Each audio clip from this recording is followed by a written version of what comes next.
오늘 주시는 하나님 말씀은 예레미야서입니다. 31장 10절부터 20절까지의 말씀입니다. 간밤에 평안히 주무셨습니까? 오늘 우리에게 주시는 예레미야를 통해서 주시는 하나님 말씀을 보면은 하나님께서 이방인들에게 얘기하는 거예요. 야, 이방인들아, 너희는 이렇게 한번 소리쳐 봐라. 예전에 과거 이방인들이 그 예루살렘 사람들, 유다 사람들, 하나님의 자녀들을 향해서 어떻게 놀려댔습니까? 바벨론 느부갓네살 왕 같은 경우는 그 유다를 침략하고 포로들을 붙잡아 가면서 얼마나 그 하나님의 자녀들을 능욕했습니까? 자식이 보는 앞에서 눈을 빼버리고 또 아비가 보는 앞에서 자식들을 막 죽이고, 또 어떤 왕은 하나님의 성전에 들어가서 그 거룩한 정말 성결하게 잡고 있었던 하나님의 그 성물들을 다 꺼내갖고 자기 술잔으로 만드는 왕이 없었는가. 그런 것들이 허다했어요. 그러니까 얼마나 놀림을 당했습니까? 그런 걸 통해서 그 하나님의 자녀들이 깊이 깨닫는 거죠. 하나님의 자녀들이 이때에 자기의 여겨는 환난을 통해서 깊이 깨닫는 거예요. 그래서 오늘 우리가 읽은 후반절 말씀을 보면 에브라임이 통곡하잖아요. 에브라임이 그렇게 마음을 아파하잖아요. 대표적으로 그 라헬이 자기에게 있어서 자식 없음을 알고 통곡을 하고 어떤 얘기를 하더라도 위로받기를 거절하잖아요. 지금 이러한 상황이에요. 그런데 하나님이 이 자기의 백성을 그래도 아끼는 거예요. 하나님의 그 심판과 구원의 특징이 항상 그렇게 나타나요. 어떻게든지 자기 자식을 잘 되게 하려고, 어떻게 하든지 자기 백성을 건강하게 하려고 때로는 치기도 하지만은 때로는 싸매기도 하고, 오라, 와서 같이 얘기해 보자. 너희 죄가 정말 주홍 같을지라도 빨 같더라도 좀 희어지게 할 거야. 그거를 보라는 거예요. 그러면서 이 백성들이 깨닫기 시작하는 겁니다. 이때 주신 말씀의 위로가 바로 그거예요. 많은 거짓 선지자들이 있었지요. 바수울도 있었고, 하나냐도 있었고, 스마야도 있었고, 회개 없는 위로, 근신이 없는 위로, 하나님이 주시지 않는 위로, 이런 것들이 세상에 판을 쳤다고요. 근데 다 그거 소용이 없는 겁니다. 그리고 오늘부터 하나님께서 위로 주시는 말씀을 보면 이방인들이요, 너희는 이제 이스라엘을 향해서, 하나님의 자녀를 향해서 이렇게 말해라. 이렇게 말하라. 어떻게 말하냐면요, 정말 하나님이 너희를 지키시는구나. 목자가 그 양을 지키고 인도하고 먹이고 쉬게 하고 보호하고 지키는 것처럼 하나님께서 그렇게 해 주시는구나. 또 하나님께서 너희를 구원해 주시는구나. 너희를 속량해 주시는구나. 12절에 보면은요, 여호와의 복, 그 자식들에게, 그 자녀들에게, 그 에브라임에게, 그 이스라엘에게, 다시 돌아오는 그 자녀들에게 어떤 복을 주시냐? 하나님께서 그랬거든요. 그렇게 말씀하셨거든요. 내가 그곳에서 내 복을 주겠다. 이제는 돌아오게 해서 이곳에서 또 복을 주겠다. 여러분, 하나님의 복이라는 것이 그저 가만히 있으면 떨어지는 게 아니에요. 하나님의 말씀대로 예전에는 어떤 말씀? 거기로 가라. 근데 그 가는 과정이 뭐냐면 포로로 잡혀가는 거예요. 포로로 잡혀갈 때의 절망이거든요. 사람이 희망을 갖고 하고 걷는 거하고 절망을 갖고 하고 걷는 거하고는 천지 차이입니다. 정말 하늘과 땅 차이예요. 그래서 그 소망 가운데에 하나님이 바벨론 포로를, 그 포로 생활을 견디게 하는 거예요. 오늘 이 시대에 이러한 고난이 우리에게 있지요. 단순히 전염병에 대한 고난이 아니라 전염병에 대한 책임이 우리에게 온다는 거예요. 실제적인 우리의 교회의 정결함의 책임도 있겠고, 우리가 하나님 앞에 바로 서지 못한 책임도 있어요. 또 하나의 책임은 우리에게 책임을 몰아가는 이 세대의 악함에 대한 것도 있어요. 앞으로의 일을, 미래의 일을 방역단체만 연구하는 게 아니에요. 각 기관에서 연구를 하고, 저 같은 목사들도 같이 모여서 다음 세대를 연구하고 준비를 합니다. 그런 가운데에 이러한 환란이 있을까? 이 세대에 요한계시록에 나오는 그 7년 대환란 같은 것 있어요. 혹시 그런 게 우리에게 앞으로 올까? 닥칠까? 요즘 보면요, 이러한 것들 때문에 많은 이들이 교회 다니는 사람들을 꺼려합니다. 그리스도인들을 매우 꺼려합니다. 너 어제 교회 다녀왔냐? 아유, 너 교회 다니니? 아유. 국가에서 지정된 몇몇 장소에서는 이미 그리스도인들을 공개적으로, 또 교회 다니는 사람들을 공개적으로 사실 거부하기 시작했거든요. 그런 거를 생각해 봐요. 조금 더 어려워진다면 학교에 다니는 학생들에게도 그러지 않겠어요? 선생님이 너 교회 어저께 교회 갔다 왔니? 넌 좀 저쪽 가 있어. 조금 더 심해지면은 밥 먹으러 가는데 이런 편말 붙지 않겠어요? 어제 교회에 다닌 사람은, 어제 교회 갔다 온 사람은 식당 출입을 삼가해 주시기 바랍니다. 이런 일이 안 일어난다고 이야기할 수 없습니다. 이럴 때에 우리는 어떤 믿음의 고백을 해야 하는가? 깊이 생각해 봐야 될 거예요. 이런 환난 때에 우리는 어떤 위로를 받아야 하는가? 이런 어려움 때에 우리는 어떤 위로를 서로 주고받아야 되는가? 이거는 깊이 생각해 봐야 할 것 같습니다.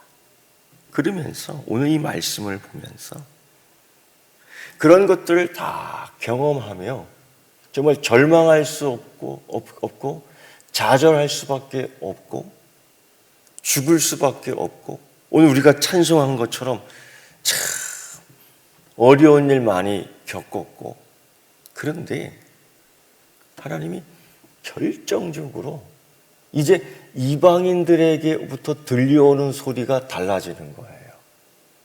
너 교회 다녔었냐? 너 그리스도인이니? 오늘 우리 건물에 들어오는 거 좀 삼가해 주라. 오늘 우리 식당에 들어오는 거 좀 삼가해 주라. 너 오늘 우리 학교 이 반에 들어오는 거 좀 삼가해 주라. 오늘 우리 사무실에 들어오는 거 좀 삼가해 주라. 그 이방인들이 이런 소리들을 참 많이 했었죠. 이것이 방역이지만은 근본적으로 조롱이었고, 때로는 조롱 섞인 핍박이었고, 이방인들이 조롱을 했다고요. 그런데 이제는 뭐라고 얘기하느냐? 하나님께서 너희들을 돌아오게 하는구나. 하나님께서 너희를 지키시는구나. 그러면서 그 복이라는 것은 구체적입니다. 그러니까 하나님이 주시는 것들, 그거는 복도 마찬가지지만은 징계도 마찬가지예요. 벌도 마찬가지예요. 구체적입니다. 추상적인 것이 아니에요. 그러면서 여호와의 복 뭐냐? 곡식과 새 포도주와 기름과 어린 양의 떼와 소의 떼를 얻고 크게 기뻐하리라. 그 심령은, 지금까지의 심령은 정말 메말랐지 않습니까? 정말 죽지 못해 살았던 거예요. 견디기가 너무 힘들었던 거예요. 그런데 물된 동산 같겠고 다시는 근심이 없고, 그때의 처녀는 춤추고 청년은 노인과 함께 즐거워하고, 대와 대를 잇는, 세대와 세대를 잇는 자들이 소통하고 즐거워하는 거예요. 그러니까 하나님의 징계 가운데의 하나가 뭐냐면 그 동네에, 그 집에 노인이 없는 거예요. 그런데 여기서는 함께 즐거워하는 거예요. 세대가 세대와 함께 이어지는 깊은 축복을, 큰 은혜를 받는 거예요. 이걸 누가 얘기하느냐? 이방인들이 보고 외치는 거예요.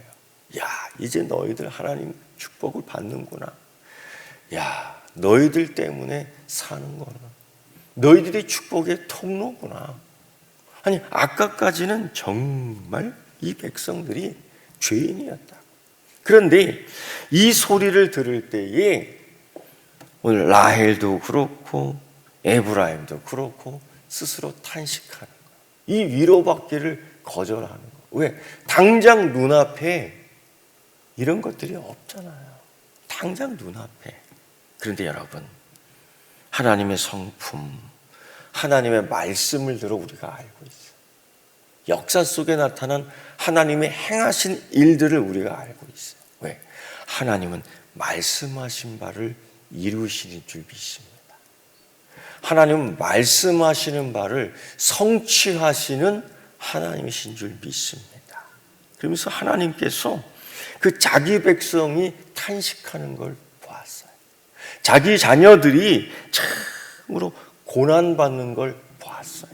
그러면서 이제 그들의 모습을 보고 이야기해요. 예를 들면은 20절에 에브라임은 나의 사랑하는 아들, 기뻐하는 자식이 아니냐. 범죄한 자식이었고, 타락한 자식이었고, 허물 많은 자식이었고, 그런데 하나님은 이제 그 자녀들을 그렇게 부르지 않고 뭐예요? 에브라임은 나의 사랑하는 아들, 기뻐하는 자식이 아니냐. 내가 그를 책망할 때 그들이 정말 고통스러워하고, 내가 야단칠 때 그들이 탄식하는 걸 보았다. 그러면서 이제 돌아오게 하는 거예요. 이 70년이 되었을 때 그때 그들이 깨달으며 하나님께로 돌아올 수 있는 마음이 열려 있는 거예요. 이게 여러분, 하나님의 작정하심이 있어요. 하나님의 기한이 있어요. 이때 이런 것들을 무엇으로 채우느냐? 그죠? 불평하며 채울 것인가? 아이고 못 살겠네 하면서 이때를 그렇게 지나갈 것인가? 아니면 하나님 앞에서의 그 탄식과 회개와 하나님을 찾는 간구함으로 채울 것인가? 우리가 이런 부분에 있어서 내 신앙의 자세를 뒤돌아봐야 되는 거예요. 뒤돌아볼 수 있어야 되는 겁니다. 사랑하는 성도 여러분, 오늘 이 시대는 정말 우리에게 큰 어려움을 줄 뿐 아니라 지금까지의 믿음 생활과 전혀 다른 상황 속에서 많은 당황함이 있을 것입니다. 꼭 포로로 잡혀가는 이 백성들과 다르지 않아. 꼭 이방인들이 하나님의 자녀를 향해서 놀려대는 것과 다르지 않아. 이때에 우리가 하나님 앞에서 가장 중요한 것은 이 세상 앞에서가 아니라 먼저 우리가 하나님 앞에서 내 자세를 고치는 거예요. 이렇게 돌아 앉았던 사람은 하나님을 향하여 바르게 돌아 앉아야 돼요. 그걸 누가 잘했어요? 다니엘이 잘했잖아요.